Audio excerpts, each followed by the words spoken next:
मणिपुर में 3 मई से शुरू हुई हिंसा अभी तक पूरी तरह से बंद नहीं हो सकी है। भले ही जातीय हिंसा के 4.5 महीने बाद मणिपुर सरकार ने इंटरनेट से बैन हटा लिया है, लेकिन वहां पर चुनौतियां खत्म नहीं हुई हैं। उपद्रवियों के हाथ में अभी पुलिस थानों व ट्रेनिंग सेंटरों से लूटे गए 3,000 हथियार और गोला बारूद मौजूद हैं। उनमें AK-47 व दूसरे तरह के घातक हथियार शामिल हैं।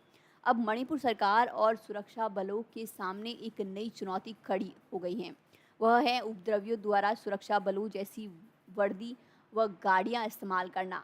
राज्य में एक उपद्रवी समूह के पास असम राइफल जैसी गाड़ियां देखी जा रही हैं। हमले के दौरान उपद्रवी किसी न किसी बल की वर्दी में नजर आते हैं।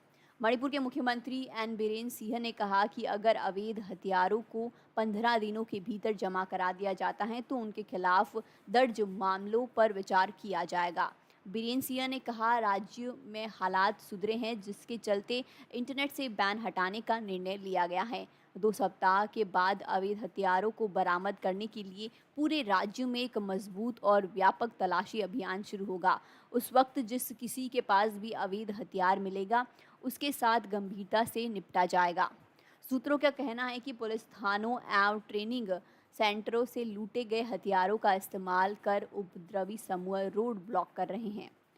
मणिपुर में तैनात केंद्रीय सुरक्षा बलों में एक अधिकारी बताते हैं कि राज्य में भले ही सरकार शांति बहाल होने का दावा कर रही है, लेकिन चुनौतियां अभी खत्म नहीं हुई हैं। बल्कि यूं कहें कि उपद्रवी अब एक नए छल के साथ सामने आ रहे हैं। सुरक्षा बलों की आपस में टकराहट ने नई बात नहीं है। यह पहले ऐसे मामले आ चुके हैं। मणिपुर पुलिस ने तो असम राइफल के खिलाफ FIR तक दर्ज कर दी। अब वहां पर एक नया खेल शुरू हुआ है। सुरक्षा बलों के आपसी विश्वास में दरार डालने की कोशिश कर रही हैं। उपद्रवियों ने अब सुरक्षा बलों जैसी वर्दी पहनना शुरू कर दिया है। असम राइफल्स जैसे ट्रक इस्तेमाल में ला रहे हैं।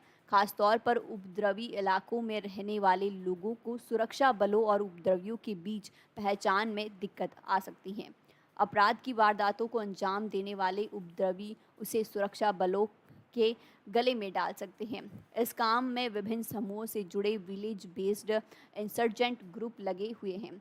असम राइफल के सामने जब ऐसे कई उदाहरण सामने आए तो उसके बड़े अधिकारियों ने इस बाबत मणिपुर पुलिस को अवगत कराया है। BSF के पूर्व ADG SK सूद ने के मुताबिक दूसरे राज्यों की तरह मणिपुर भी भारत का ही अभिन्न हिस्सा है। केंद्र सरकार को अभी तक वहां पर शांति स्थापित कर देनी चाहिए थी। 3 मई को शुरू हुई हिंसा अभी तक थम नहीं सकी है। लोग मारे जा रहे हैं, सुरक्षा बलों पर हमले जारी हैं। पिछले कुछ समय में मणिपुर में जो हालात देखने को मिल रहे हैं वे बहुत खतरनाक हैं।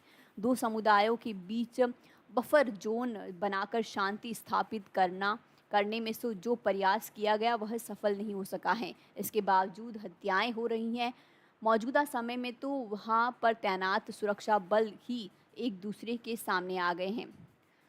कई ऐसी घटनाएं हो चुकी हैं जब सुरक्षा बलों के बीच में टकराव होने के पूरे आसार बन गए थे।